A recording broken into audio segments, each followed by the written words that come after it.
gracias a todas las personas que todavía se encuentran por acá. Bueno, esta es la tercera y última mesa de la sesión de este día, de Punk y las culturas juveniles en las Américas. Hay traducción simultánea porque las ponencias estarán leídas completamente en inglés, entonces si desean ir por un traductor, un aparato aquí en la parte de afuera con una identificación pueden acceder a uno, quien lo desee.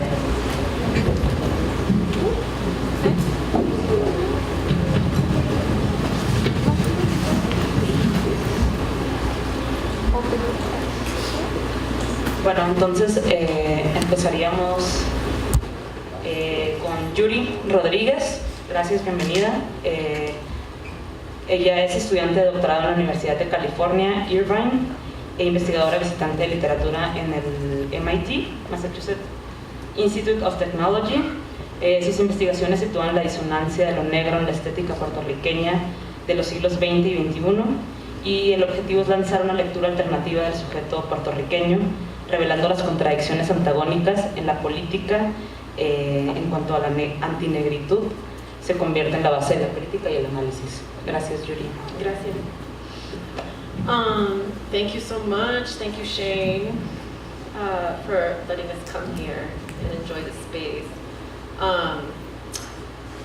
And la Mererito, ¿dónde está? I'm amazed by the amount of labor that you put into this. It's amazing. It's been an amazing experience. The first part has been unbelievable. And I feel like at this point we have an anthology, kind of, is what it seems like, the way that all of the papers are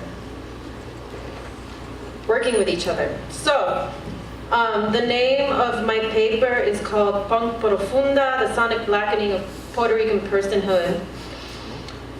This paper centers on a different kind of etymology of punk that challenges the dominant narrative of Eurocentrism, specifically within the US and the UK. As Tavia Nyong'o asserts, the figure of the punk, or the verb punking, conjures the black slang for faggot or queer or queering within black communities in the United States, which correspondingly translates to maricón or pato, a derogatory label used to distance oneself from the deviancy of male sodomy within Puerto Rico, at least, Puerto Rican culture.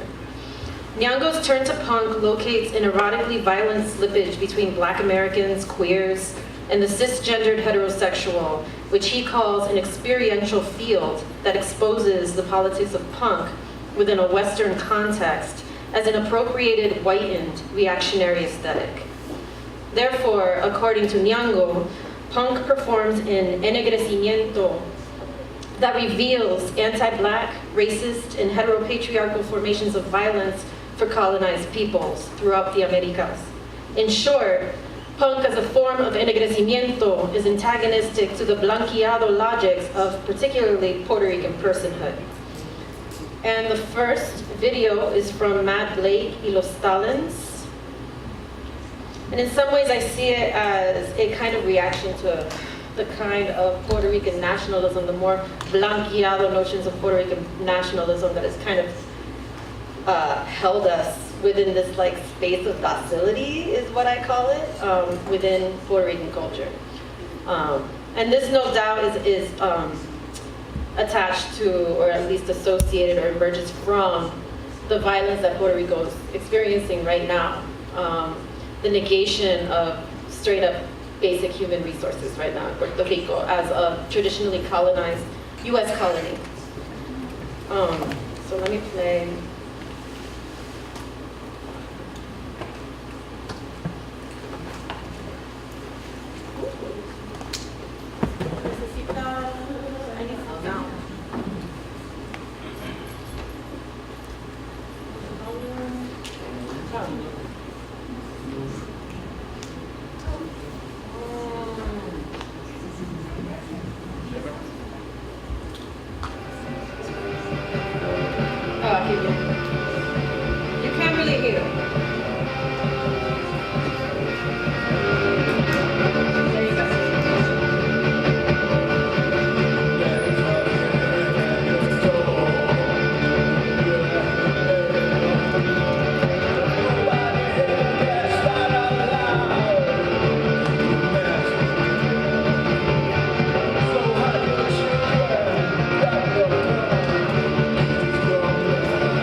sorry about that, but this is their video. This is their video for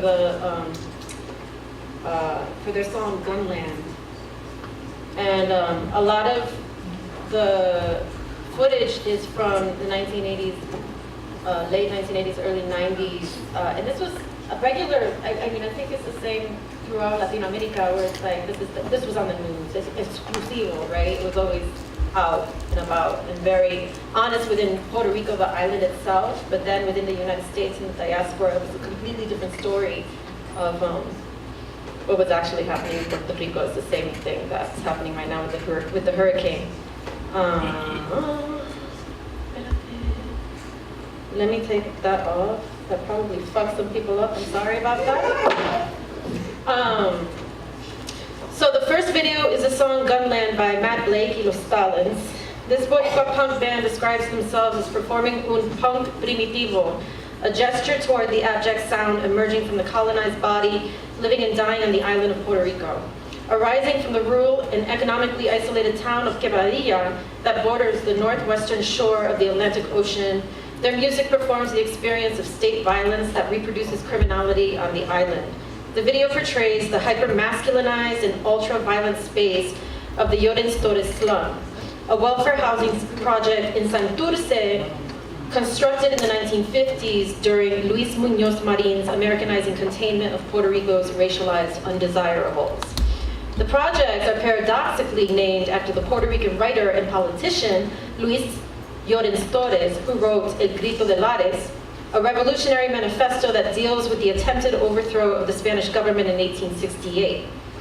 Muñoz Marin had a complicated relationship with American colonial policies, which imposed welfare reform as a progressive action onto Puerto Rico's poor.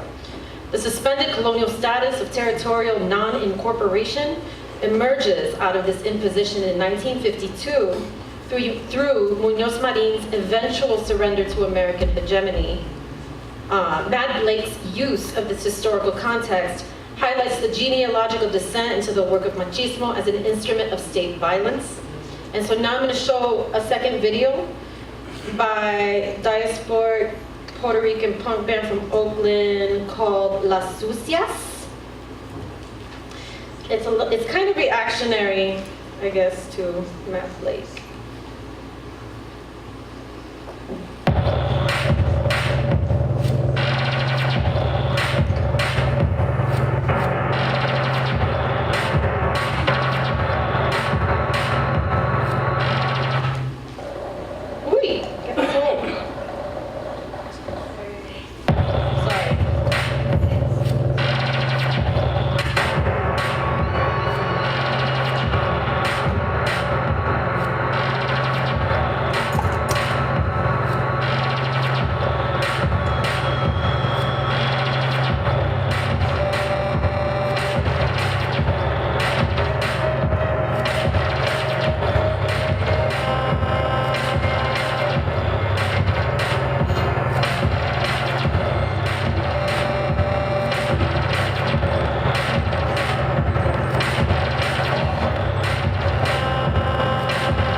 Okay.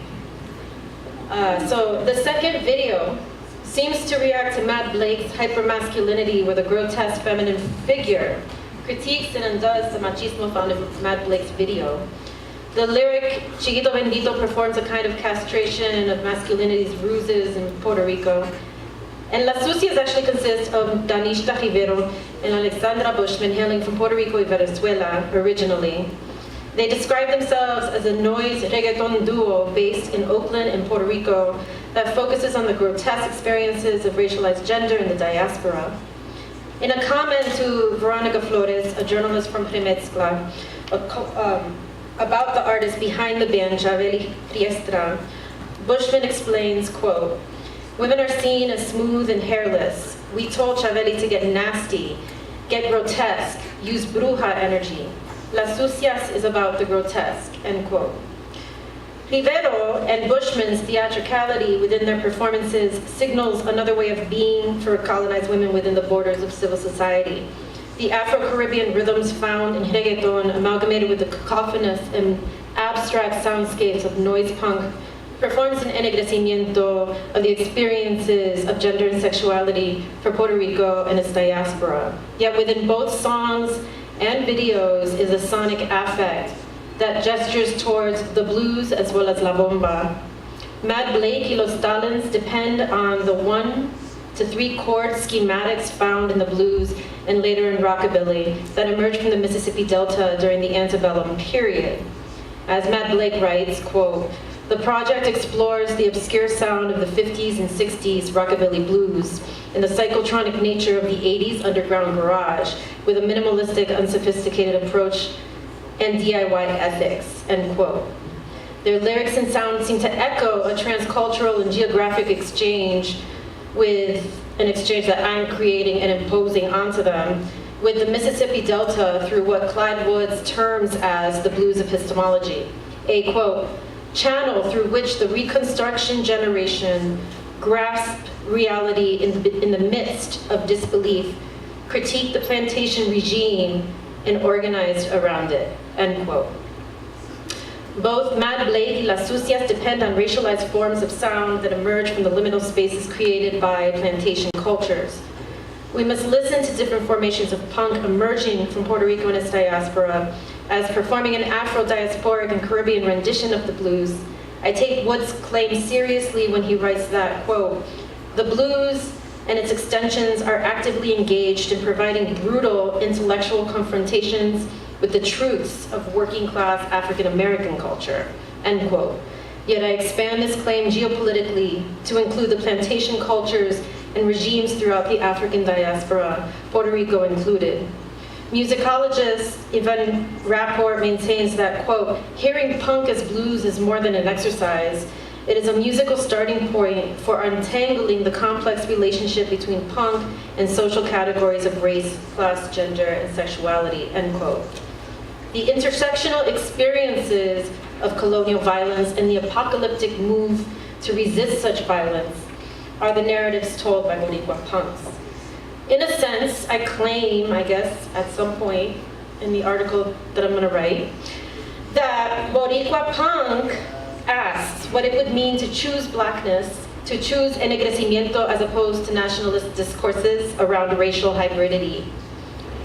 What does one sacrifice when it is known that, quote, "blackness has been associated with a certain sense of decay, even when that decay is invoked in the name of a certain vitality," which we have several different kinds of discourses around that in Puerto Rico. In Puerto Rico, it's the criollo, the mestizo, within the Caribbean context.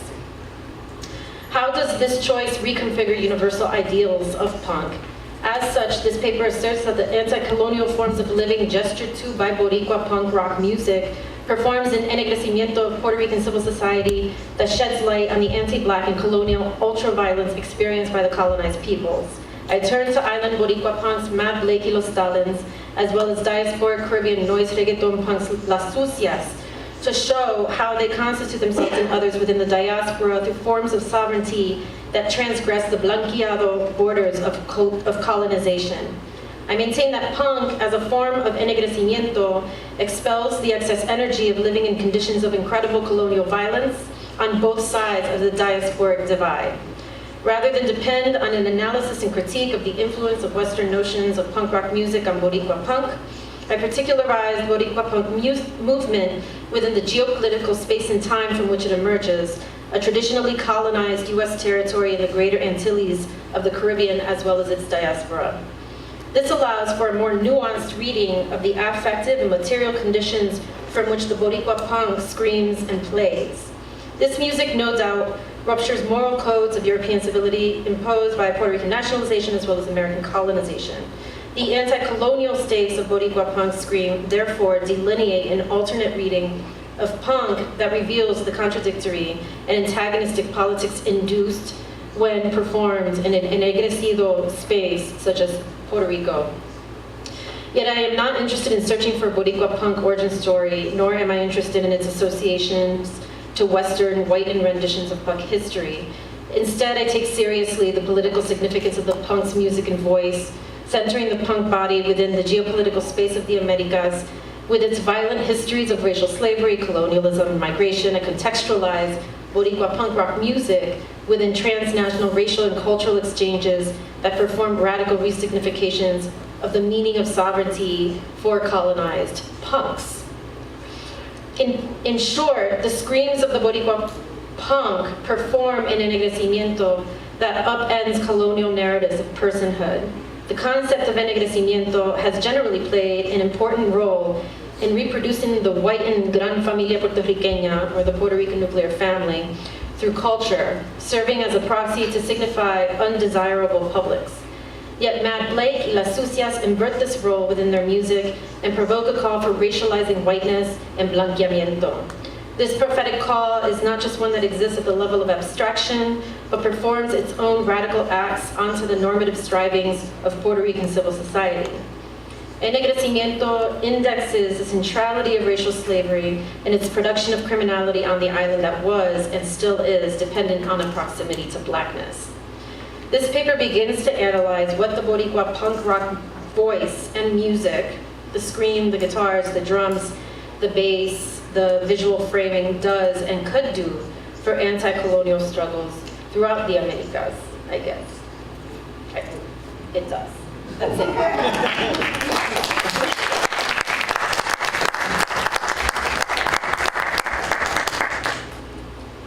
Bien, bueno, yo creo que los comentarios y preguntas para Judy podrían ser al final. A continuación sería Alexander Dent, The Beginning of the End of the World. Alexander Dent es de Canadá, tiene un doctorado en antropología cultural de la Universidad de Chicago, es profesor asociado de antropología en la Universidad de George Washington desde el 2005 y su primer libro, River of Tears, Music, Memory and Modernity in Brazil, fue publicado en el 2009 por Duke University Press. Actualmente está escribiendo un libro sobre propiedad intelectual y piratería en Brasil.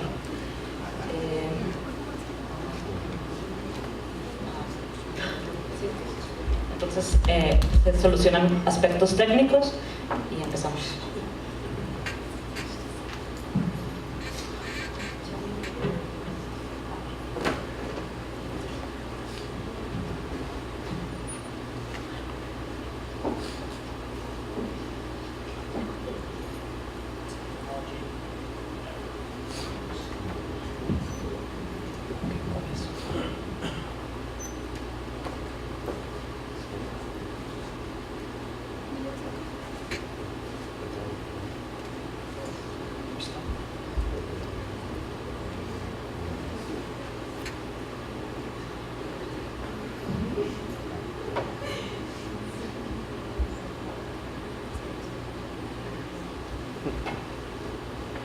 Just to be ornery, I changed my title. That's the first of many ornery gestures yet to come. Many thanks to Shane and Rodrigo for the invitation. Also many thanks to Meredith for all your hard work, including the fact that she just found some magical way to download my PowerPoint in the last 30 seconds. Thanks also to the sound and light people today. Thank you very much. I want to start out talking about the early history of Brazilian punk rock with an important gesture. Fuck you, not to you present, but to the scholars, music critics, fans, and others in Brazil and abroad who continue to present the history of 20th century protest music in Brazil as being completely dominated by música popular brasileira stars like Caetano Veloso, Gilberto Gil, Geraldo Vandrei, Chico Buarque. I'm sorry.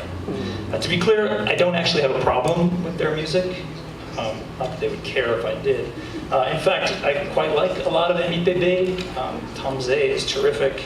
And so unlike a lot of the early Brazilian punks that I'm about to talk to, I don't have a problem with this.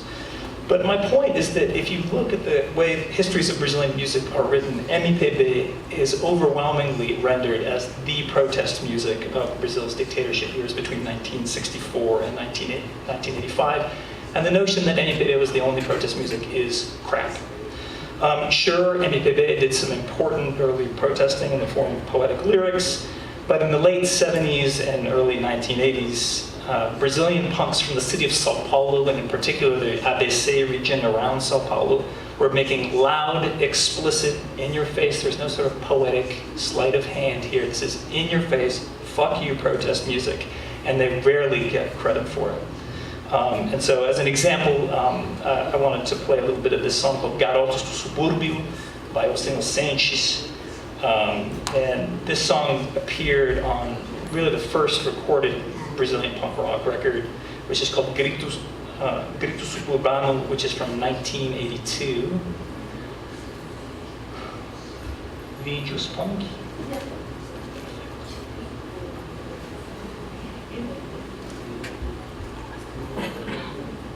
It's very quiet.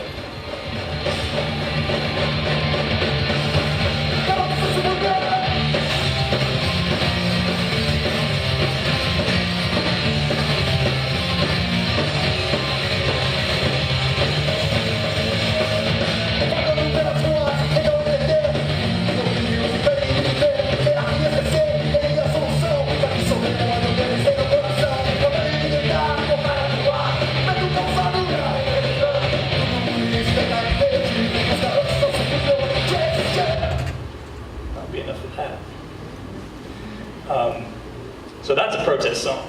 There's no oblique lyrics in there. It's very in your face. I'll get back. I'm just going to go like this. So this song is a protest song in a couple of senses. First, in terms of interpersonal politics.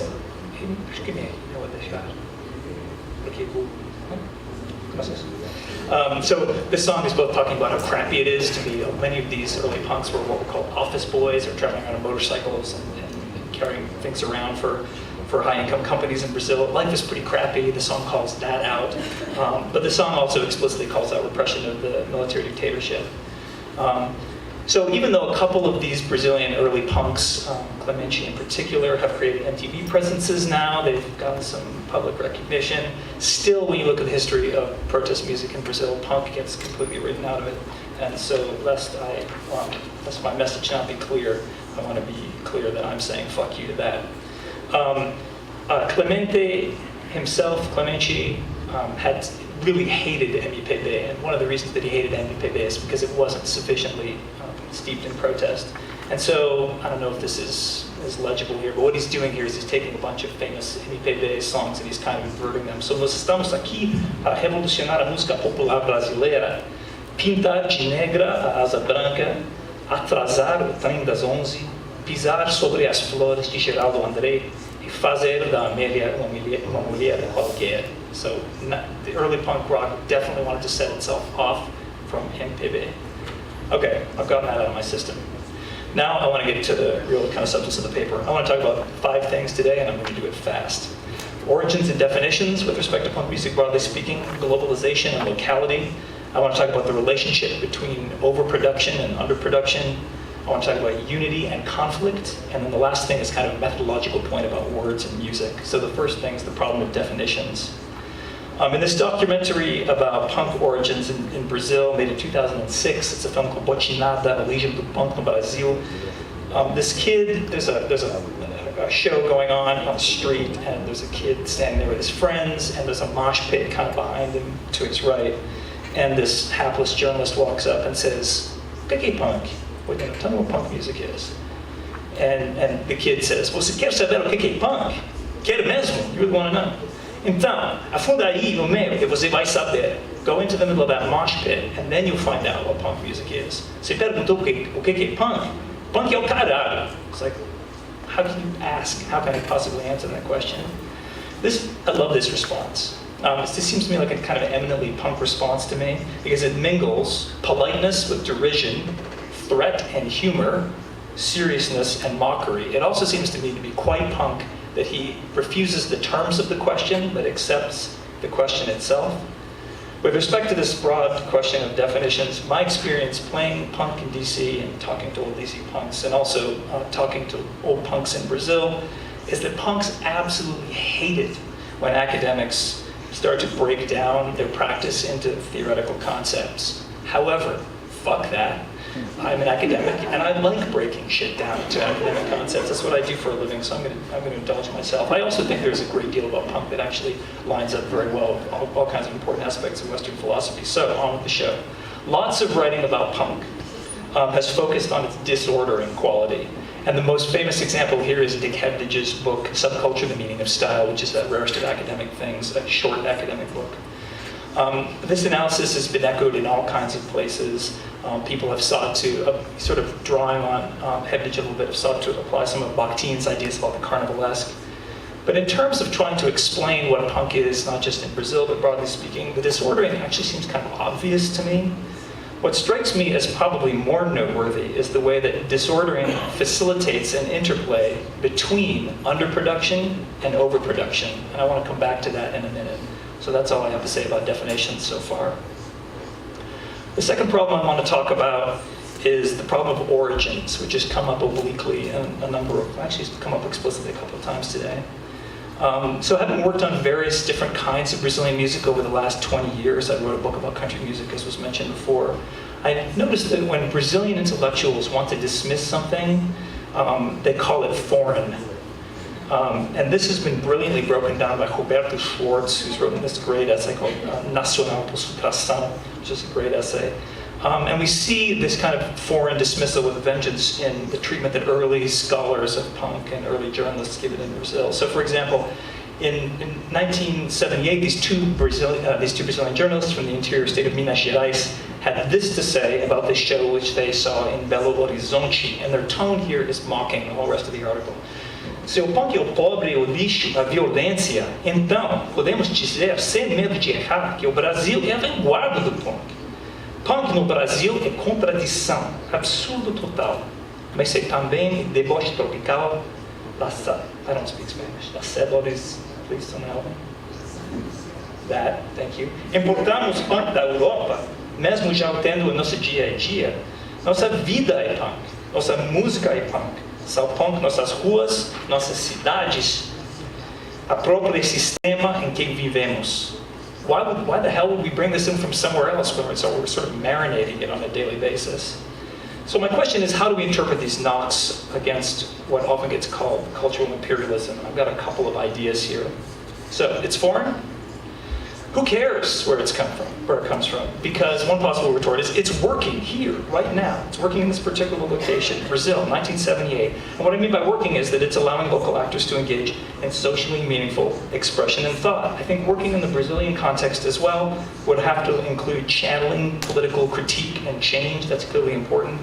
In the late 70s, it was very often these punks' parents from the ABC region who were sort of being organized by Lula for a lot of these automotive plant and metal plant protests. So did punk change Brazil back to democracy? No, but it was certainly part of the climate. So that's one possibility. Who cares? It's working. Another possibility, or another reason that the discussion of the foreignness of Brazilian punk seems like bullshit to me. Spoken from a Brazilian perspective, it's already ours. You see this all the time in Brazil with soccer, which is football. Actually football was invented in Brazil. So, we are the fucked of the world, punk is ours, leave us alone. Another way to think about this kind of, it's already ours argument is to consider the possibility of what gets called simultaneous invention in science and technology studies. So the famous case here is Leibniz and Newton simultaneously invent calculus. Newton's pissed, Leibniz doesn't seem to care. But the point is that the capacity for punk to catch fire around the world at basically exactly the same time points to something more than is captured by a term like spread. This is just a really insufficient way of coming at this. And I think makes a whole kind of argument about origins and where it came from, kind of a stupid argument. And I would just say as a quick aside that we're tackling this in the scholarship on hip hop too. Like, well, hip hop came from Brooklyn and this guy, okay, fine. But let's talk about why it's catching on so quickly rather than this kind of spread thing. So what we can notice about these treatments of punk as foreign in Brazil is that this is really an attempt to neutralize the politically transformative power of punk. That's what's going on here. The next thing to say about these accusations in Brazil that punk is somehow not Brazilian is going to seem paradoxical, but I'm sorry I have to do it, because it is in fact alterity that these Brazilian kids in the late 1970s are kind of pulling onto. Alterity is the point. Recall Clementi's quotation. They hated MPB. They wanted to move away from what they saw as Brazilian paradigms of protest. So the whole point in this context was actually to grab something that seemed to have some alterity to it. This seems a little paradoxical. I'll try and reconcile it in a second. Finally, I would just say that our task should probably be to ask about how Brazilian punks embraced something from the outside while locally sort of reinvigorating it and opening it up to new possibilities. What does punk look like if we look at it comparatively?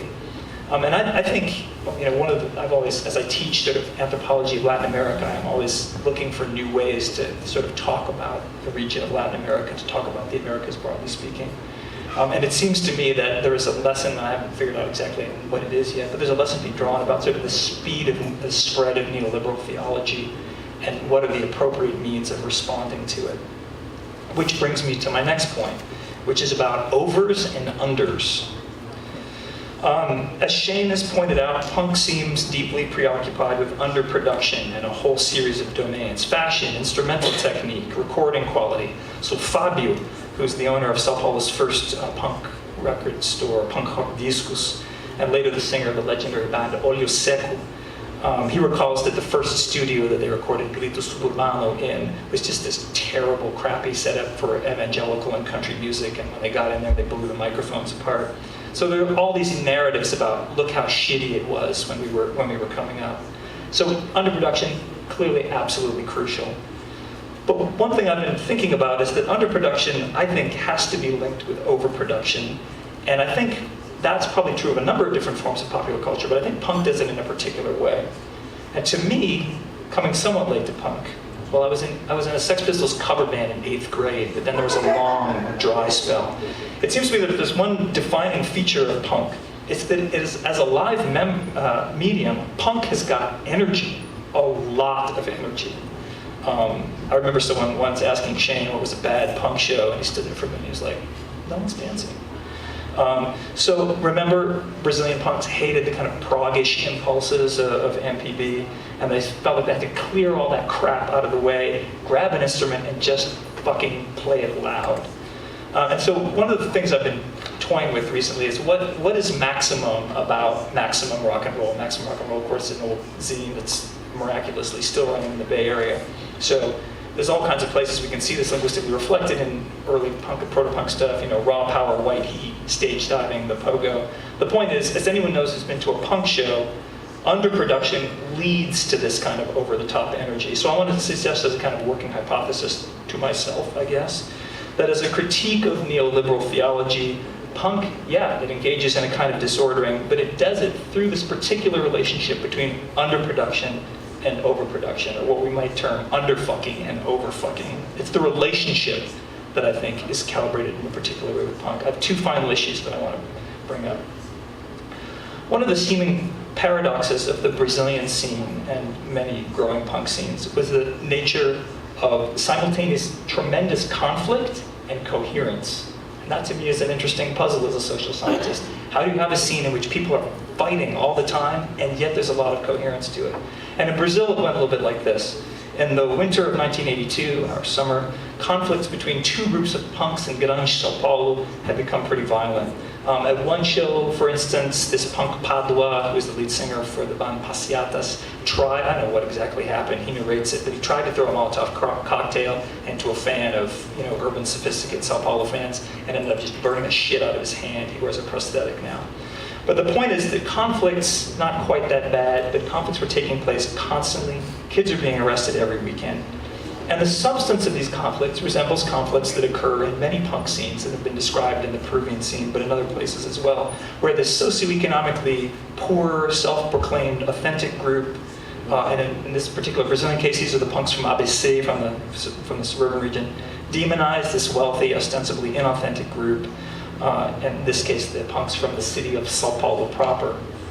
And eventually this local organizer and playwright and fanboy, he's a really interesting guy, Antonio Bivar, together with Fabio Sampaio of Olho Seco, they organized this show called O Começo do Fim do Mundo, which brings together 10 bands from the Sao Paulo scene and 10 bands from the ABC scene. And it's held at this government-run space in downtown Sao Paulo called Sesc Pompeu. And there are photos, poetry, zines, and a whole series of other political posters. The show was recorded for a live LP, it was just re-recorded again. And a bunch of the kids got arrested on the second day, but seemingly for pretty capricious reasons. There wasn't really much fighting going on. But anyway, the police had to cart some kids off because it was a punk show. So all this conflict has got me thinking about some classics in the social sciences literature, particularly anthropology, that explore the way that social groups kind of maintain themselves. There are a bunch of examples, and I've put a couple into the written form of this paper, but I just wanted to mention here Eduardo Viveiros de Castro's work on warfare in the Brazilian Amazon in sort of pre-Columbian times. And he talks about warfare as a kind of ceremonial act that assists in the formation of identity, sort of self-definition and critique. And I have to say there's a great movie called How Tasty Was My Little Frenchman, and it turns out Little Frenchman was pretty tasty. But that's worth watching. It sort of talks about this a little bit. It's a movie made in the late 1970s. At any rate, punk is itself clearly an oppositional practice as a kind of a public account. It's a counter-public in that sense. And so what better way to practice oppositional politics than within a kind of a moderately enclosed social architecture? I think that might be how you get this simultaneous conflict and unity at the same time. The last thing I want to say is kind of a methodological point. And this, I'm a linguist, and so I have to deal with this all the time. But also as a musicologist, I get to deal with this a fair bit as well. And it pisses me off. And that is that frequently when we are pressed to talk about the meaning of music that has lyrics to it, we quote the lyrics. And the point I want to make is, if there were ever a genre in which it does not work to just quote the lyrics, it's punk rock. I mean, it doesn't work anywhere. It doesn't work with country music, or I'm doing this thing on rodeo announcers in Brazil. Like, try quoting that without playing it. It's crazy. And so this is generally true of scholarship in linguistics, which tends to do a very bad job of sort of the sound and contour and tempo and pacing of language. We do a great job sort of showing the grammatical formations. But the point is, if you're going to understand punk in particular, you have to understand it effectively, which means you need to understand how the words feel. And so, the way that Fabio is shouting in the song Desespero is kind of desperate.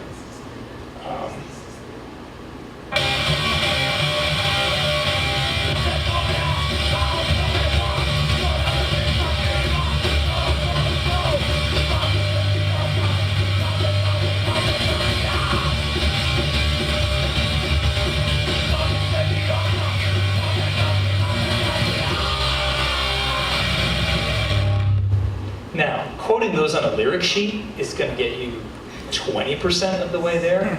Now, my point is that it seems to me that our responsibility to try and render this stuff in prose is to talk about the interplay between the lyrics and the music. So, what is the chorus? The chorus draws our attention to a particular line of music. How does a transformation in the way the drummer is playing bring a particular line forward or pull a line into the background? It seems to me that the dialogue between the sort of sound of the voice and the grain of the voice and the way the music is lending support to it is the key to describing punk. And I haven't figured out how to do it yet. I'm starting to think about it. But it seems to me that getting at the nexus of that relationship between the music and the lyrics with punk rock is going to help us stipulate what I'm thinking about is this relationship between underproduction and overproduction, and how these kids around the world in the late 1970s wanted to use this musical form, grab the world by the collar and shake it really hard.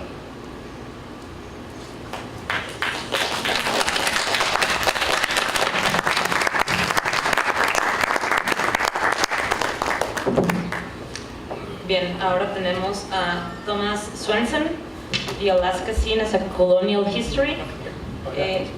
Es del archipiélago Kodiak, socio en las corporativas Cognac Inc.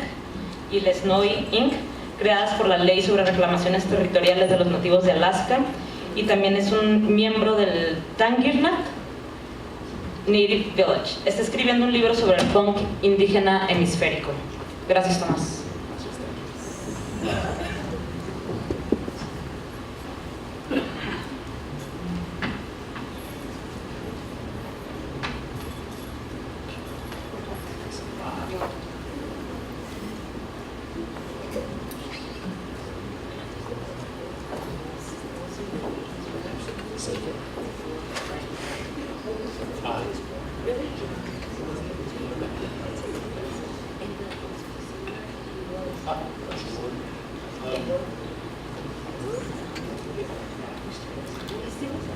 Anchorage scene as colonial history. Hola, my name is Thomas Michael Swenson. I work at the University of Utah in Inuktitut. Chimay is hola, and Quyana is gracias. So I'd like to thank, I forgot to start my time, which seems ridiculous. I'd really like to thank the university. I would like to thank the seminar for the research on youth, the School of Social Work, and the University of Indiana, as well as all of the organizers, as well as the staff who have done an incredible job here today. So thank you. To start off here, this little bit that I'm reading here today is part of a larger book I'm writing called Native Punks. And it's sort of, the book itself is an investigation into like the meaning of sovereignty, as how can like punk provide a solution to the problems of tribal and like what we call indigenous nationalism. So how can punk how can we think about punk as a way to provide a solution for the problems of what, like the red continent, that this kind of thought that all Native people are the same, and also this whole idea of like tribal nationalisms, right? The kinds of problems that tribal members feel being kind of boxed into a certain tribe. And of course, if we are familiar with scholarship, or just, I guess, popular culture, we know that indigenous nationalism has kind of gripped parts of America, right? That there are no differences, right? That's kind of the popular culture idea. So, so this little bit that I'm going to read here is just sort of getting my toe wet in a particular kind of history that will then lead to the rest of this book. I'm from a place just on the other side of Estados Unidos called Alaska. Alaska was purchased by Russia in 1867 for $7 million. But the problem is that no one ever asked or paid any money to the native people there, of which I am one. I'm from, let's see this one. Oh, wait, so I'm from this little set of islands here down at the bottom, the Aleutian Islands, is where I'm from. I'm a Lutic. It was it was like the Tenochtitlan. It was like the Tenochtitlan for the Russians. So Kodiak Island was like the Plymouth Rock for Russian colonization. And so if you ever meet any others besides me, we either mostly have Russian or Scandinavian last names. So, Well, so moving forward, so this little bit here is dealing with the way in which punk culture in Alaska came to reinforce the idea of Alaska as the United States' last frontier. And just keep in mind that Alaska is 21% of the United States land base. That's how much the nation sort of requires of Alaska. So allow me to begin here.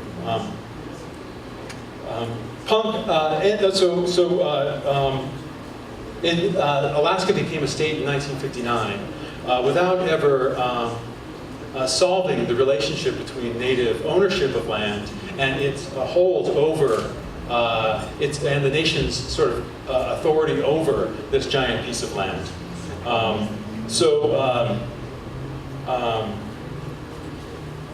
After becoming a state, Alaska Native activists, indigenous activists, fought for the government to come to a solution, because they wanted to retain some rights. And so I want to sort of locate what I just said within this, so pardon me. Punk and Native Alaska crossed paths in the government's atomic testing projects that ran from post-World War II into the 1970s. The government's final detonation of a 5-megaton bomb, which was the most intensive at the time in U.S. history, was with the passage of the Alaska Native Claims Settlement Act. And the government's passed a settlement act that cleared Native ownership of any land, paying a lump sum to Native groups. This series of detonations in the 1960s and 70s influenced how the punk scene materialized in Alaska, and the themes the culture itself would focus upon. In a reactive buildup and subsequent explosions, non-native activists from afar relocated to Alaska against the government's actions on islands that were home to many indigenous people, the Ununga.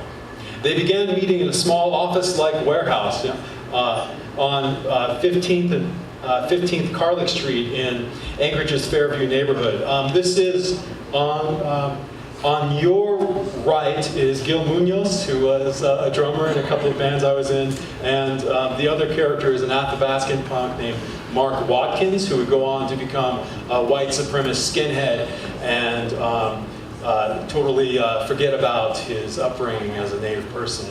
But as you can see down in the corner, when I was in high school, he was known as Mohawk Mark. Journalist Josh Metzger documented the connection between this activism against atomic testing with the punk future. He asserts that in 1972, a young group of radical activists moved in. They called themselves the Ad Hoc Organizing Committee for Young Democrats. One of the first ad hoc actions was the protest of nuclear testing in the Aleutian Islands. The group also helped several of its members get elected to State House in the Alaskan government. Many of these activists became politicians later, and as the weapons testing dissolved, the activists turned towards other causes they cared about, quitting the house on Carluck Street. In their departure, the house attracted a different group of people from the environmentalists by turning into seasonal residents for workers on the Alaska Pipeline, a pipeline that was made possible by the settling the claims with Native people. Greg Granquist here, former longtime resident of the Carlick House, attested to this transition. He said, like many of the other thousands of other workers, he had come to work in the oil industry. He said, the winter of 75 and 76, there were about 18 people that were living in this one warehouse and had basically about 7 rooms between us. There, he said, were like makeshift sleeping areas, bunk beds, all kinds of stuff just thrown together. By the late 1970s, Granquist saw that the scene had developed and proclaimed the house the 8th People's Warehouse Republic. Anchorage's premier punk house. In the midst of the punk scene, a wave of bands played shows to a growing number of audiences. The Zen Vandals, ABDK, the Exhumed all primed the city for a strong scene. And of course, Suicidal Tendencies came up and played a show. The atmosphere of the house created by protesters that helped the inception of punk there, and the theme of nuclear explosions and atomic testings would come to dominate the art and imagery of Alaska punk. With the music, other art and media developed in the Anchorage scene, a young man named Frank Harland assumed the punk name Billboard and published a zine called Warning that ran from 1982 to 1985. Far from a personal narrative zine, he interviewed local and national punk bands and artists. Anchorage businesses advertised their goods and services, and comics, and there were album reviews, of course.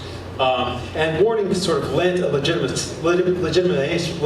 legitimized how the music and art scene would grow from there by working tirelessly to illustrate the moment while also producing punk art through it. The very title, Warning, suggests a tie between atomic testing and the scene's origins, for the flyer here advertises the scene with a discussion about the effects of nuclear war on the individual.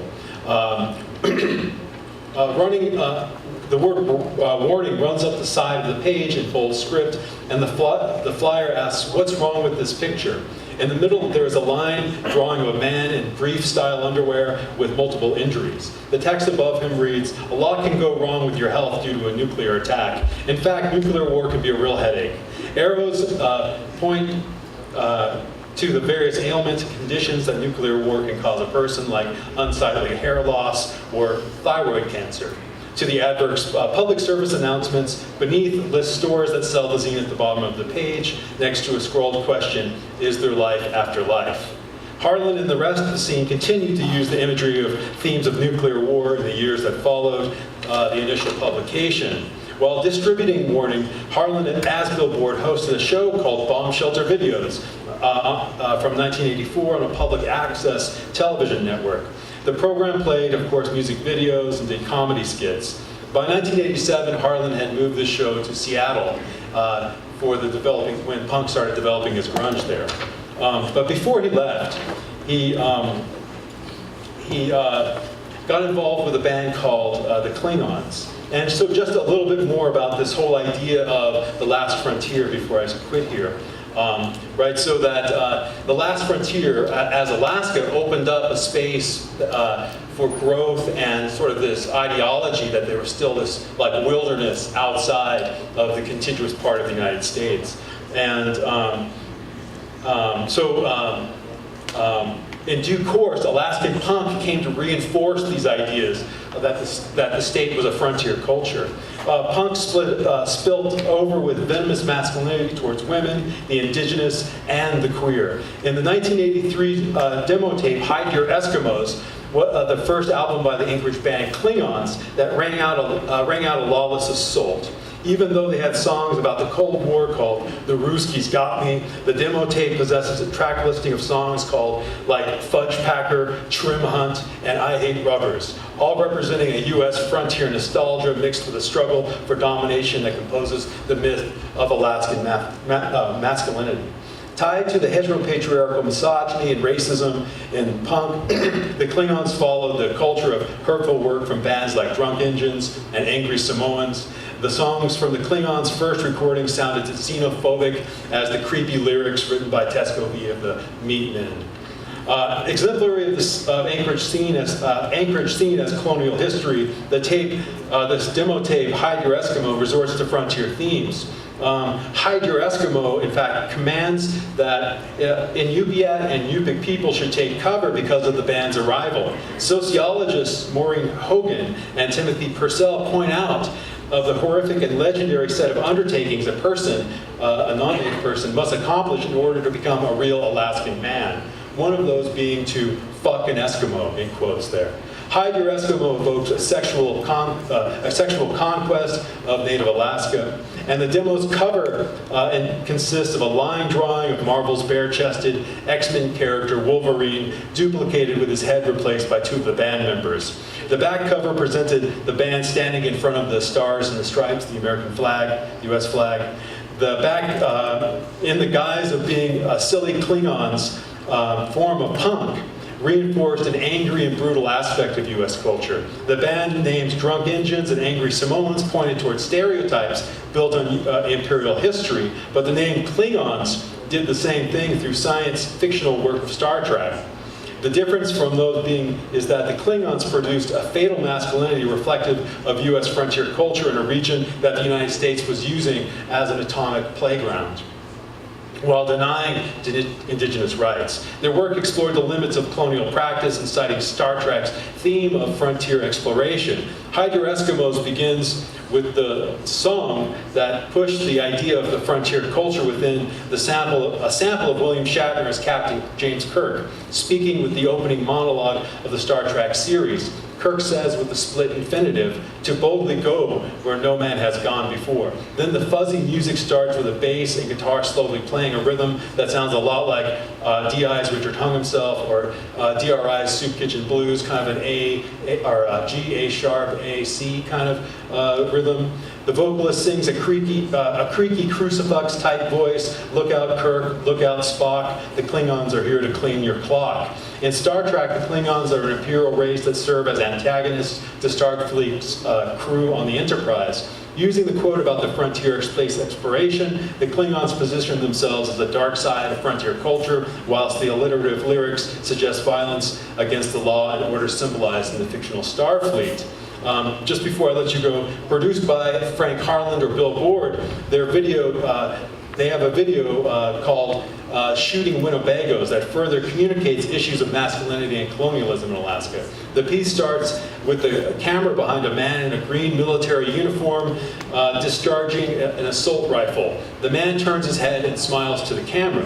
He then cuts the view to the ocean from a car on the Alaska Highway, the only highway we have. The guitar riff sounds like a fuzzy or sloppier Jesse's Girl, if you remember that song. The film switches to show a man driving the car with other men in the rear seats with guns in their arms and laps. Moving between segments of the band shooting guns and playing instruments, the video plays music that speeds up with the singer spouting lyrics like, bullets rain down from I-91, the wreck below makes me want to come. Band members continue to hold and shoot rifles as the vocalist yells, a 12-gauge blast through a Winnebago tire might just set that fucker on fire. The chorus blares, shooting Winnebagos sets me free, shooting Winnebagos be all you can be. The sound and video act out paramilitary violence on Alaskan tourists as sexually gratifying as a singer links these actions to the Army's old slogan, be all you can be. So thank you very much.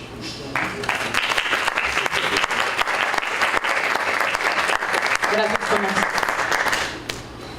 Bien, tenemos 20 minutos para comentarios y preguntas. We are going to have 20 minutes for comments and questions. So, si alguien quiere comentar o preguntar algo, no los vemos, pero sabemos que están por ahí. Sí, por acá. Gracias, buenas tardes. Sería para el señor aquí, es que llegué un poquito tarde y no... Alexander, gracias, es que no escuché los nombres, perdón.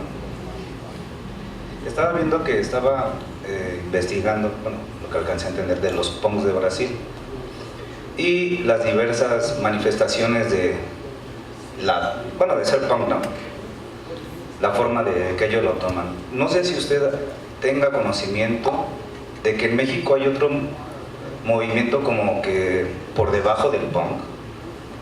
Yo lo he visto con las personas que me encuentro mucho en el metro, en el rumbo de Naucalpan, entonces es como un rock suburbano, son como otro tipo de punks y ellos están muy apegados a ese tipo de rock urbano que en México conocemos como rock urbano. No sé si en Brasil existe algún tipo de subcultura dentro del punk, ya que en México, pues bueno, tenemos esta manifestación. Thanks for the question. I'm sorry, I'm going to reply in English. Sinto muito. I'm right at the beginning of this project. So as I said, I wrote a book about country music, which I think to many people couldn't possibly be further from what I'm doing now. Although there's country punk. But I didn't know, and I would like to talk to you more about it.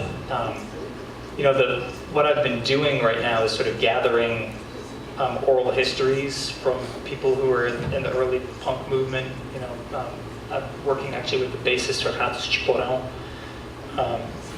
and try to gather stuff. So I don't know enough to put it in a broader context, but it's great to know about that, and I'd like to talk to you more about it. Tú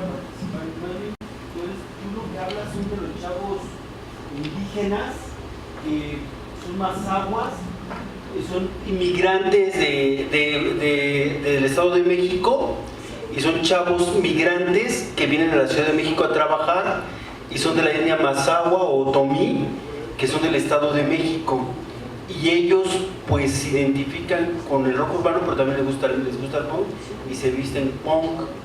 Hubo una exposición en el Museo de Culturas Populares de Coyoacán, que incluso ahorita también hay una sobre el punk y el metal, pero estos chavos se hacen llamar Mazahuas Punk. Ellos son del Estado de México, de Toluca, pero más que todo pues ellos pues es parte de la contracultura de los chavos indígenas que les gusta el punk, ¿no? Pero pues prácticamente pues es de la banda, ¿no? Es lo que entendí. ¿Alguna otra pregunta? ¿Comentario?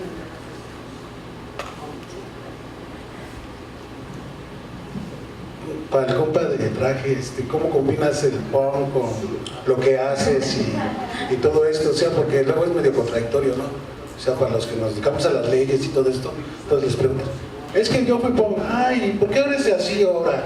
¿No? ¿Por qué te vistes así si eres punk? ¿Y dónde está tu moicano o qué? O sea, ¿cuál es tu visión? O sea, ¿qué dices cuando te preguntan, ¿y por qué así? ¿Por qué cambiaste?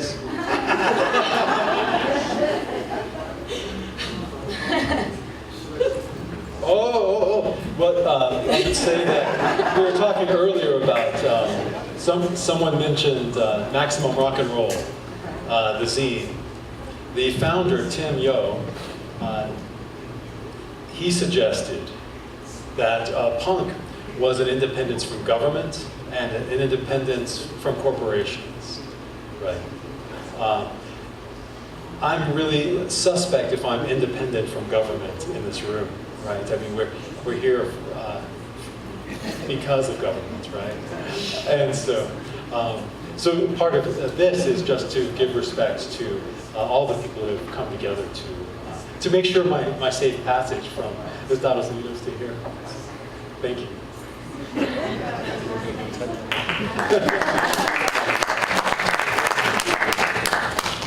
Bien, ¿hay algún otro comentario o pregunta?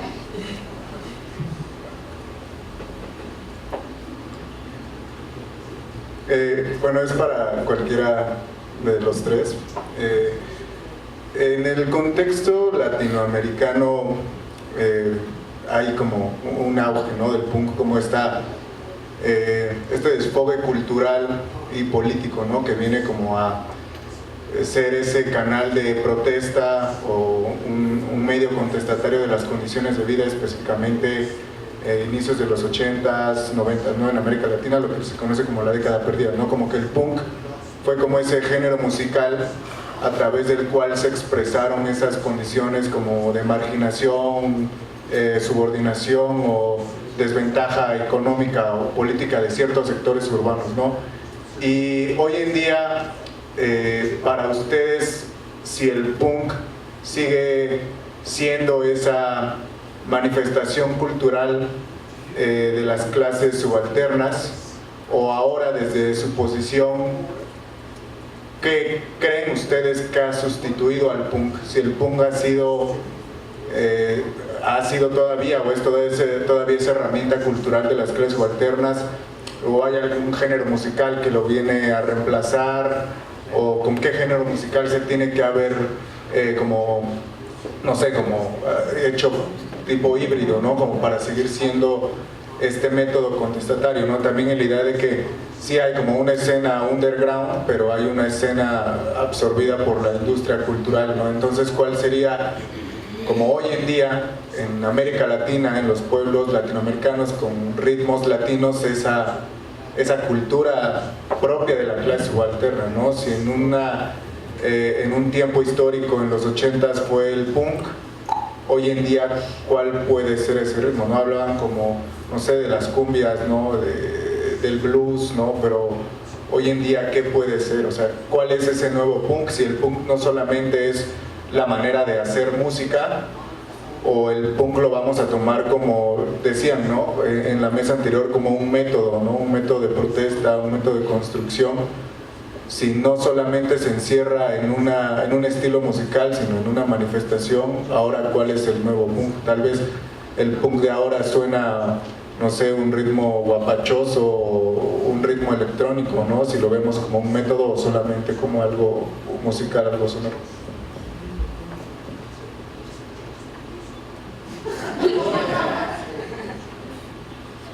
I guess I'll answer that. That was a really good question because my paper really, in some ways, is thinking from that question, right? Whether or not we can think about punk. I guess for me, for thinking about punk, growing up in South Miami with Caribbeans, predominantly Bahamian community, Colombiano, Venezolano, punk was it was already existing within Latin America and the Caribbean. It was already emerging from that space, and I guess for us, me personally, I've never been able to separate the street from the music. I've never been able to separate what's happening in Puerto Rico, especially right now after Hurricane Maria.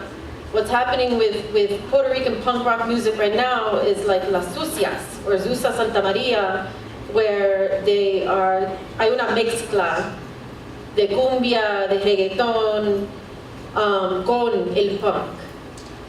And in some ways, it's not mixed though, because they're talking about the same fucking thing, and they're talking about the kinds of violences that are emerging from right now, even thinking about Puerto Rico and what it's going through with the suicide. There's been a lot of music coming out around the suicides, but it's interesting because it's una mezcla con reggaeton or cumbia, so there's like this dancey vibe to talking about something that's uber violent. I mean, even with the video Gunland, I should have probably told you people that you're going to be seeing a shit ton of violence, and I mean, it kind of messed me up the first time I saw it too, just because I've seen that violence before, and so, but at the same time, he's saying it's fun in Gunland. If there's this like reappropriation, right, or I guess disidentification from this violence, but at the same time,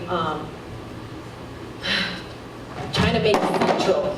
Like centralizing it and keeping it here all the time, because and I feel like for Puerto Rico right now, because of the violences that are occurring, the colonial violences with the United States, it's crucial that there isn't that much of a separación now, as much as there used to be, between reggaeton or salsa or la bomba or and punk rock music, y la roca, and rock too. So I don't know if that answers your question, but it seems it's too urgent of a time, I guess, to fuck around. I guess is really what it's about right now, particularly in Puerto Rico. Before, the punk was a little bit more, I gotta be honest, it was a little docile. You know what I mean? Like, in some ways, it was really hyper-nationalism. They were pro-independencia, but at the same time, it was from this really kind of jíbaro, blanqueado perspective that I was like, what the fuck is going on here? And so that's why for me, blackness and the African diaspora, in a lot of ways, Black Americans too, the blues. And the experience in the United States is really important for my analysis of punk. Also because I grew up in a predominantly black community, a predominantly black Caribbean punk rock community. So that's where that comes from. Yeah. I had a quick thought. That's a great question. So in my car, in my family, we have this thing where we each get to pick a song that we play. And so I have two boys that are 8 and 10.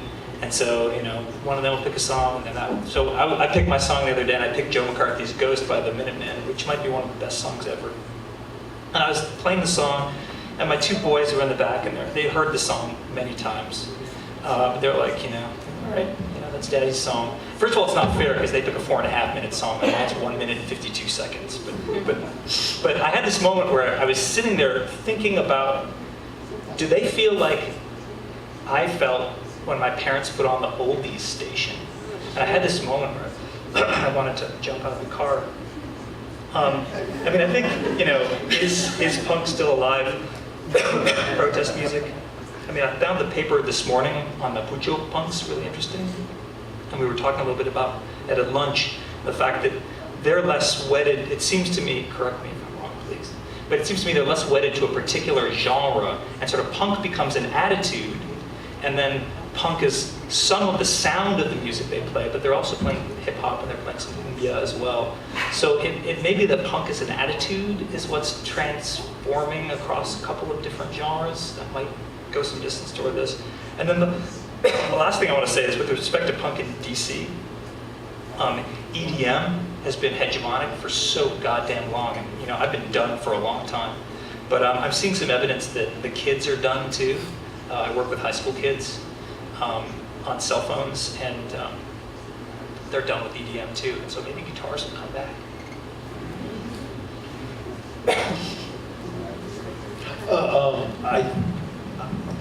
Sometimes I have these moments where I realize that people think punk is music.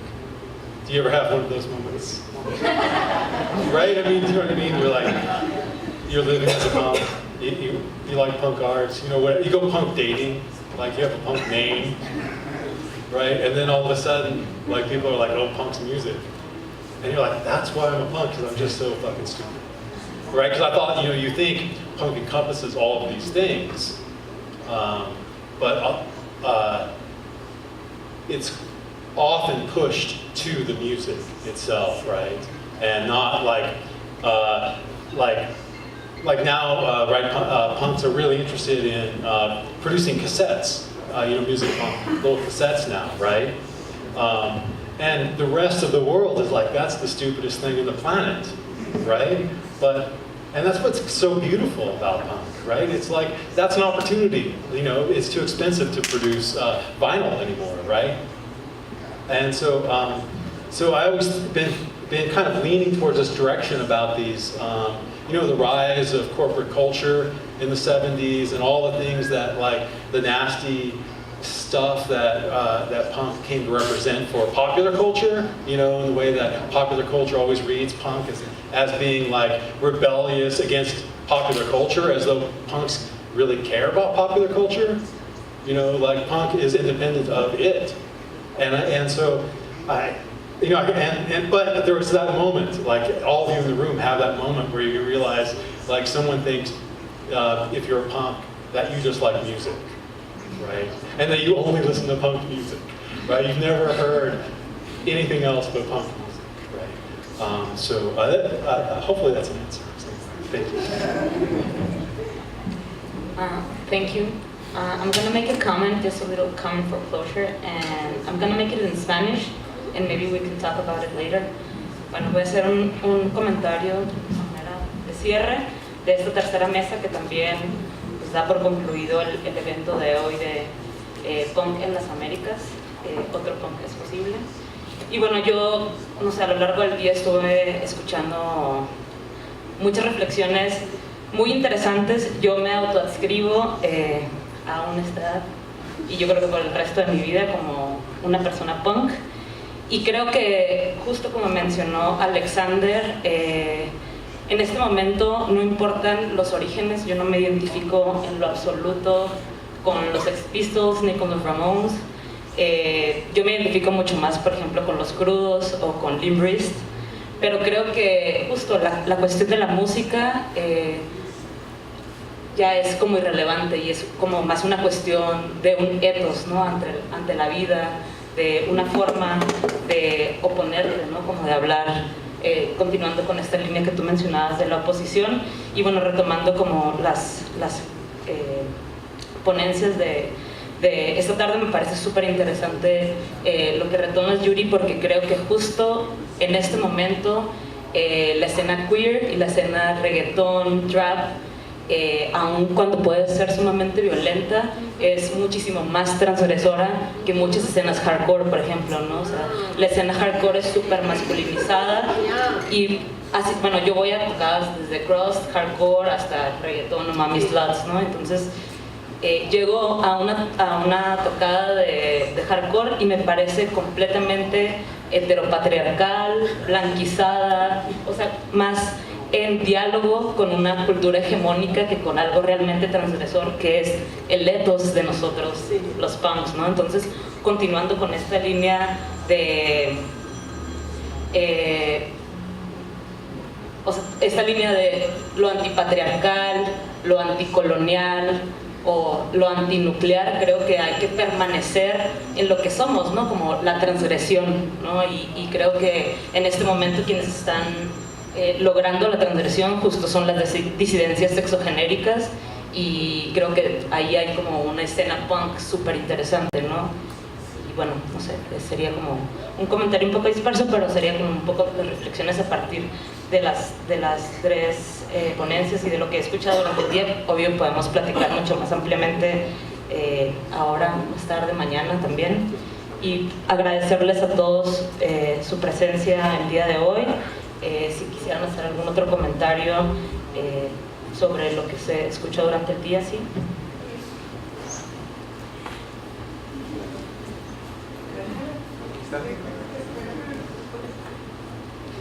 Bueno, disculpen que arrebate el micrófono, pero pues creo que necesito la palabra, ¿sí? Me presento, soy Zapa Punk Moreno, soy de la primera generación punk aquí en México. Y la verdad, pues discúlpeme acá la señorita, pero yo tengo mucho que hablar sobre el movimiento punk y las mujeres. Pues tenemos nosotros un trabajo de toda una vida, casi toda nuestra vida hemos entregado al movimiento punk. Yo de hecho he sido vocalista de Virginidad Sacudida, la secta Sociedad Siglo XX SS20. Actualmente soy vocalista de Convulsiones, teniendo trabajos, tanto videos, películas, libros, fanzines y demás cuestiones culturales y contraculturales que hemos tenido y hemos luchado los punks. En realidad para mí me da gustísimo escuchar que alguien está hablando de Maximum Rock and Roll, que era una película, una revista que en aquellos años de los 80s nos sentíamos muy orgullosos de aquel que tenía un Maximum Rock and Roll en sus manos. Pues la verdad es que pues o tenía familiares en el extranjero o era muy riquito, ¿no? Porque pues ya tenía el Maximum Rock and Roll en sus manos, no mames, y todos ahí peleándonos por ver el Maximum Rock and Roll, ¿no? Con toda la escena a nivel mundial. Y cuando llega el Maximum Rock and Roll a fijarse en México, que en México también habíamos aztequitas también punks, porque ellos pensaban, los extranjeros siempre cuando vienen acá, nosotros tenemos la visión de que siempre vienen a creer o pensar que somos todavía aztecas, que andamos todavía con los penachos y que acá con los guaraches y acá, ¿no? Los calzones, ¿no? La neta, ¿no? ¿Cómo se puede decir, no? Pero en realidad nosotros los punks, ya cuando el Maximum Rock and Roll se da cuenta que aquí en México había una gran fuerza e inicio de toda una cultura punk. Yo me acuerdo mucho de esa gran fotografía, ¿no? Que sacó Maximum Rock and Roll de la escena mexicana, que estábamos todos en el Chopo. En aquel tiempo aparezco yo, aparece el Ganso, el Chucho Punk, la Koala, o sea, que aquellos tiempos que éramos los PND. Toda la banda que se unía afuera del tianguis, de lo que era en aquellos tiempos el tianguis del Museo del Chopo. Estoy hablando de más o menos del 85-86, y fue un gran gusto, la verdad que les doy la bienvenida de corazón, y que el punk haya llegado a la universidad, ¿no? O sea, nosotros, pues nos molesta luego, la verdad es que siempre nos han querido estudiar, y siempre nos han querido poner como los bichos raros, y como los malos que se quieren volver buenos, y viceversa. Pues yo he tenido toda una lucha, hemos tenido un trabajo de toda una vida, el colectivo de mujeres, desde las chaps, mujeres y cultura subterránea, ahora somos mujeres rebeldes, mujeres y hombres rebeldes en búsqueda de una nueva humanidad. Entonces la banda se empieza a organizar, tanto que pues en aquellos tiempos nosotros nos creábamos la ropa, nosotros pues nos cortábamos nosotros solos el pelo, ¿no? Para traer nuestra imagen, pero de hecho nosotros en Moja, como llano, lo aceptamos y lo adoptamos por nuestras raíces, que son los penachos. En realidad, eso es para nosotros lo que significa el punk, tanto el slam. En aquellos tiempos bailábamos poco, el poco se apaga porque empieza la ola hardcore. Después del punk rock empieza nos llega toda la música de hardcore a nivel mundial, desde Perú, Colombia, Perú con Narcosis, Colombia con la peste y viceversa, muchísimos países, ¿no? Desde África también, ¿no? Entonces nace en aquellos tiempos una recopilación que se llamaba las 42 bandas, que se llama la Punk World Clash, ¿no? No sabía mucho inglés, pero por ahí va el punk de la clase mundial, algo así. Entonces empiezan los contactos con bandas del extranjero y el punk empieza a crecer. Pues tanto que tiene más de 40 años de su existencia, cuando empezó como la basura de la sociedad, y la seguimos manteniendo así porque nosotros estamos en contra de todo ello, adoptamos las muertes y toda la cuestión. Mucha gente cree que nosotros somos adoradores de la Santa Muerte y cuestiones así, pero en realidad nosotros siempre hemos estado contra el sistema, es por eso que nosotros utilizamos las muertes. Y la neta, pues para mí es un gusto, la verdad, que este foro se haya dado, esa unión, en serio, para que se vuelva a reconocer que los punks siempre hemos estado luchando por la unidad, por la fraternidad, por un cambio de vida y por la no violencia de la mujer, que ese es mi trabajo, la verdad, como las primeras cantantes, como gritantes punks aquí en México, siempre luchando por la no violencia de la mujer, porque los punks, así pues hombre, mujer, cámara, ¿no? Pero ya como mujeres, la verdad, nosotros las mujeres hemos pasado por una gran lucha con la familia, con la sociedad, en la escuela, en el trabajo, en la maternidad, con el marido. Nosotras somos sin marido, nosotras no somos marido, nosotras no somos partidos políticos, nosotras no somos patrón. Ese es nuestro lema como mujeres anarquistas y como punks. Y pues la verdad, punk no es conejillo de India para estudiarlo y estarlo sociológicamente y que psicológicamente y que X, la neta, nosotros somos gente en pie de lucha y en guerra y en la búsqueda de una nueva humanidad, mi gente hermosa, y qué chido que la neta le den atención al movimiento punk, porque el punk no es una risa ni cualquiera, es una lucha a base de sangre, sudor y lágrimas, y de gente que de una u otra forma lo expresamos componiendo música, realizando música, componiendo canciones, creando arte, diseños. De hecho, pues lo damos a conocer porque casi la mayoría de la gente que se inclina dentro de la ideología punk, pues casi la mayoría somos puros artistas, diseñadores y X, ¿no? Casi todos nos inclinamos dentro de ello. Y sabemos más artistas que gente que se dedica a las leyes, como mi fraterno, el abogánster, ¿no? Que es el abogánster de la familia, ¿no? La neta. Pero pues es muy poca banda que se dedica a ello, ¿no? Casi la mayoría somos gente que nos dedicamos al arte, porque pues el arte es el camino hacia el punk, pues a los que nos gusta es una expresión para dejarle algo a las nuevas generaciones y que vean la neta que el punk no nada más es moda e ir a comprar su ropa a Liverpool, a Zara o a los mejores lugarcitos donde ya la ven plantadita, ¿no? Y o hasta el mismísimo Chopo que tanto se derramó tanta lágrima por ese espacio para que ahora se haya convertido en un Tepito cualquiera. Tepito es un mercado, todos lo conocemos, el barrio Bravo, donde está lleno de puros comerciantes. En realidad, para mí la cuestión del viaje cultural del Chopo, que era el intercambio de ideas, que era el trueque, que era principalmente la única finalidad, y da mucha risa y tristeza que ahora la verdad este lugar está ya bien contagiado, ya está muy contagiado, es una canasta de culebras y serpientes, puras envidias, puros odios. La verdad es que nosotros no pertenecemos a ese lugar. De hecho, nuestro trabajo que tenemos como personas de lucha, videos, películas, música, la verdad no se mueve en ese lugar. Nosotros lo manejamos independientemente, porque nosotros no nos dejamos manipular ya por nadie, ni que nadie viva de nosotros. Nosotros mismos trabajamos y nace el hazlo tú mismo.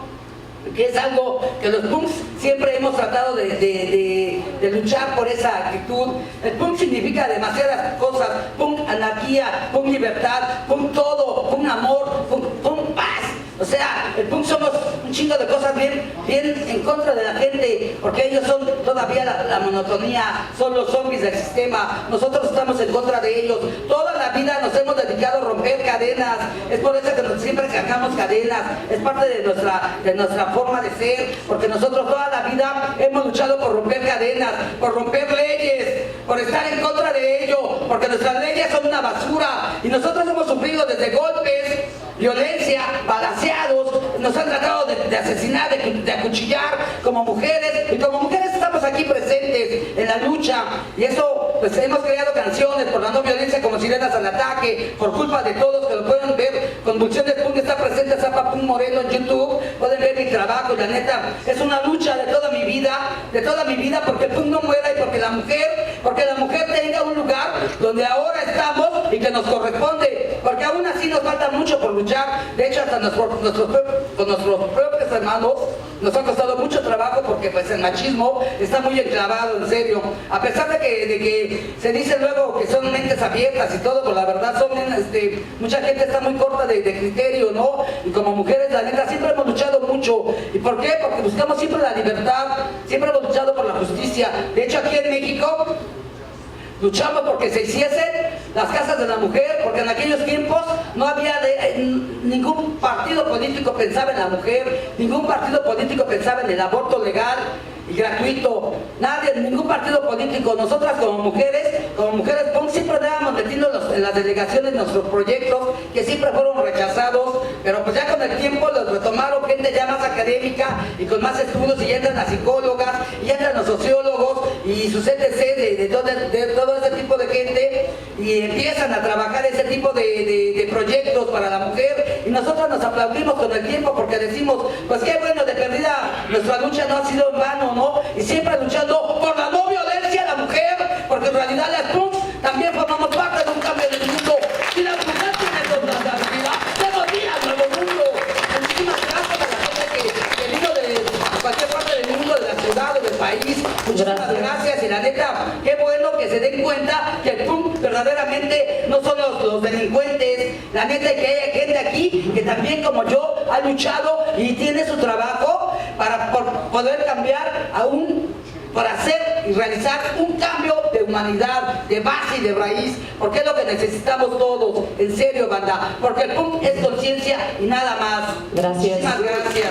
Buenas tardes a todos. Muchas gracias, Zapa, referente del punk en la Ciudad de México. Bueno, y yo creo que por este momento pues ya damos por clausurado el evento. Gracias nuevamente a todos. Creo que van a pasar los organizadores del evento y el director del Seminario de Investigación en Juventud, José Antonio Pérez Islas, Merari Viera y Shane, para darle cierre al evento. Mi pregunta, ¿van a dar esto primero? Sí, si quieres ahorita seguimos. Si quieres, platica con ellos. Aquí están. No, nada más simple, sencillamente agradecer a todos y a todas que estuvieron aquí este día. Gracias a los expositores, a los coordinadores de mesa, por su presencia, por su colaboración, y yo espero que no sea la primera y única vez vernos por aquí. Bueno, estoy un poco sin preparación para palabras de clausura. Pensé que mi trabajo se había acabado a las 9:30. No, pero la verdad ha sido para mí un gusto total, ¿no? O sea, para mí todas las ponencias, he recogido de la pública, las intervenciones así espontáneas, fuertes del público, importantes también, y muy agradecido con la UNAM, con el seminario y todos los demás pues que han venido a escuchar y participar. Bueno, ya creo que se ha dicho mucho sobre el punk, nos quedamos reflexionando muchísimo más. Pues nada más agradecerles a todas y todos por estar acá, por sus reflexiones, por los comentarios, y pues seguiremos seguiremos en esto, pero yo me voy pensando en el futuro. Gracias. No hay futuro.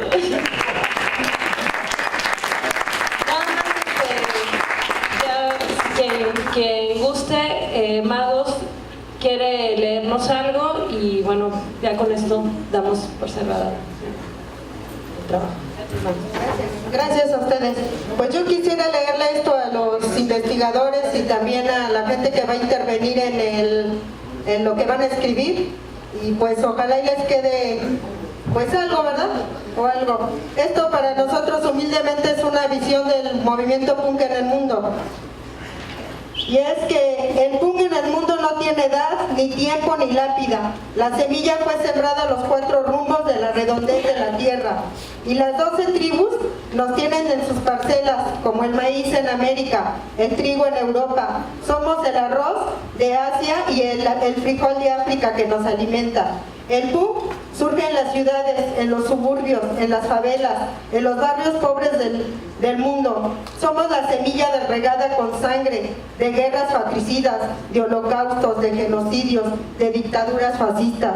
Los punks somos hijos de obreros que resistieron huelgas, conquistando victorias para los trabajadores. Somos hijas y hijos de las madres del mundo que con rabia y amor pararon la guerra, manteniendo y haciendo una tregua. Somos hijos de indígenas del mundo que guardan y cuidan a la madre tierra. Somos hijos de costureras, de trabajadoras domésticas, hermanas brujas quemadas, conquistando libertades y derechos para que otros vivamos mejor. Somos hijos de la guerrilla latinoamericana, hijas de la intifada en Palestina. Somos la rebelión de las rocas, así que punks del mundo, amarnos los unos a los otros. No olvidemos el ideal principal de nuestra lucha. Los punks crecimos como la malinali, como la hierba mala que nunca muere. Para las buenas costumbres morales de una sociedad caduca, la hiperactividad acrecentaba las preguntas sin respuestas ante tanta desigualdad, imaginación, explotación y sometimiento. Los punks nos rebelamos y gritamos que no estamos conformes. Nos hicimos desobedientes a su ley rota, que solo beneficia a la burguesía y políticos en el poder. Nos hicimos antisociales, nos organizamos en colectividad, nos hicimos ocupas en DEPSO, dogma personal sin orden, con un ideal internacionalista en la Ocupa Che Guevara, aquí en la UNAM, que es el único lugar autónomo. Emprendimos esta lucha autónoma que sigue en pie y no termina, por la autodeterminación de los pueblos autónomos, por nuestra propia interna revolución. Somos antiarmas, nuestras armas, la música, que como truenos anunciaron el granizo, que ruidoso se oía en esas casas y en esos techos de cartón.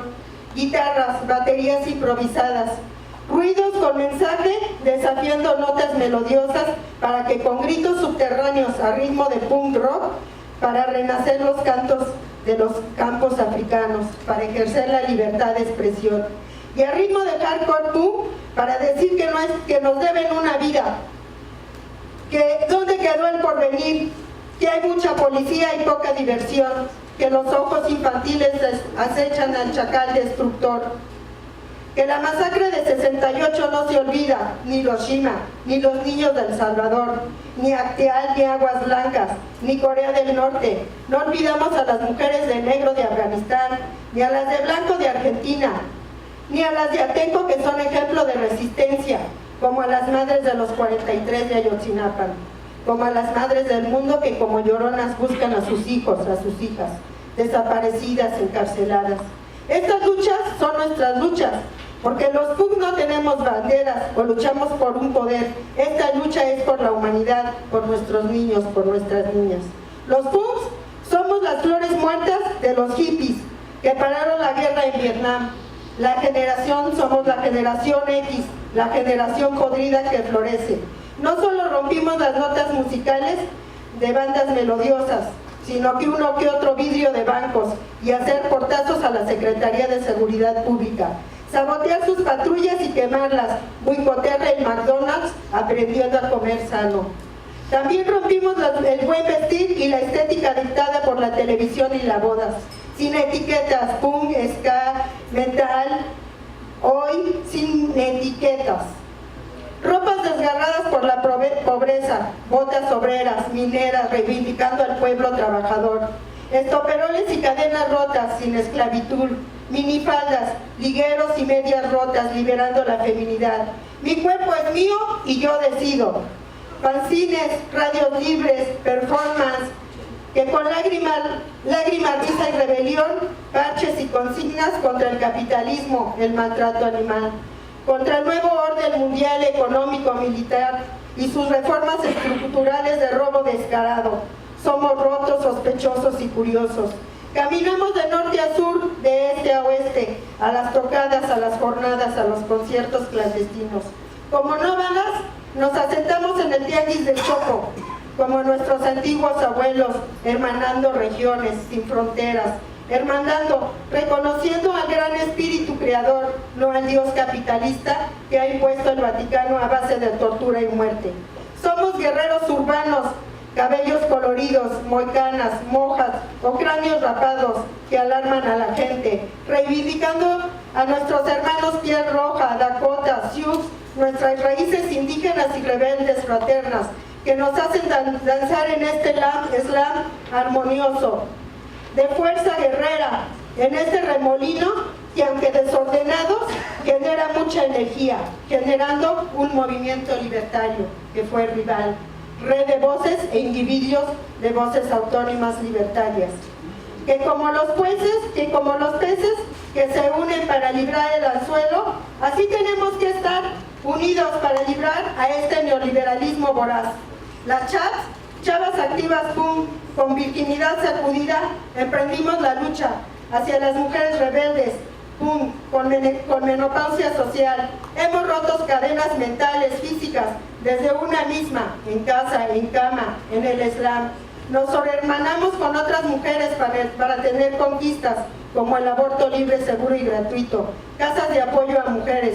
Nos empoderamos de nosotras mismas, músicas, poetas, teatreras, malabares, artesanas, etc. No tuvimos que ser un sex símbolo, ni enseñar chichi o nalga para ser aceptadas. Nos hemos rifado en el escenario ante el público machista. Nos hemos rifado en cada una de nuestras artes, oficios, profesiones o lucha, demostrando que en el club de Toby se derrumba si no hay mujeres participando, creando, luchando, hombro a hombro con los compañeros, sin sexismo, sin machismos, ni servilismos, ni violencia física, sexual, psicológica o económica. Y no somos feminazis, porque ellas fueron víctimas del machismo y el fascismo extremo. El PUM es una técnica de vida, la práctica los hará libres, ya que practica el apoyo mutuo, la solidaridad, la autosuficiencia, la autonomía. Se ejerce la equidad y justicia con dignidad, ya que esta lucha no es por un poder político, material o capital. El PUM es una lucha por toda la hermana humanidad, en defensa de la Pachamama, nuestra madre tierra, y los elementales que nos dan vida, agua, viento, fuego, animales, vegetales, minerales. El agua se ama y se defiende, la tierra no se vende, ni se divide con muros de vergüenza, porque donde te abrace la tierra, nadie es ilegal. No dejemos que el neoliberalismo nos atrape con sus tentáculos del conformismo e indiferencia y enajenación, miedos, limitaciones, intimidaciones, o peor, atraparnos en esas redes cibernéticas, siendo punks de moda, de estética, música y vacíos de mente y corazón, haciendo una revolución de mentiritas, dando like en Facebook, mientras te consumen las drogas, el alcohol y eres esclavo sumiso del celular, de la tablet, del televisor, siendo un número más, un código más de barras. Así que el hazlo tú mismo se hace urgente para salvar a esta humanidad que la aberración del poder y el dinero nos ha llevado al borde del precipicio. Hazlo tú mismo y en unidad, uniéndonos a la voz del EZLN. Para todos, todo, para nosotros, nada. Hasta lograr la armonía del universo y la naturaleza con hombres y mujeres de la tierra. Logrando así la esencia del respeto mutuo, el orden absoluto que es la anarquía. Suena utópico y soñador. Pero muchos pueblos del mundo que han practicado la autonomía lo han logrado. La autonomía, la utopía se hizo realidad. ¡Punta el mundo! Bienvenidos sean a esta perla mexicana, donde nuestro espíritu se alegra y se regocija entre hermanos con ideal libertario. Reciban abrazos fraternos de luz, pus de ayer, pus de hoy, pus de mañana, hombres y mujeres de siempre. Que su luz brille de día y de noche, como estrella libertaria, velando, orando, actuando y uniendo más corazones contra la oscuridad neoliberal. Amor y más amor, caridad y más solidaridad a la humanidad, hasta el horizonte anhelado de equidad, justicia, armonía y libertad. Agradeciendo al Gran Espíritu la vida de todos, haciendo presente a todos nuestros hermanos muertos que han partido y están como estrellas en el firmamento, que tenga luz y progreso en su camino espiritual. Agradeciendo infinitamente el esfuerzo de los hermanos que luchan y resisten en sus barricadas, trincheras, por un mundo nuevo. A quienes participan, apoyan y resisten, que su esfuerzo sea multiplicado con amor, salud, sabiduría, abundancia y anarquía. Que tengan buen camino, limpio, armonioso y en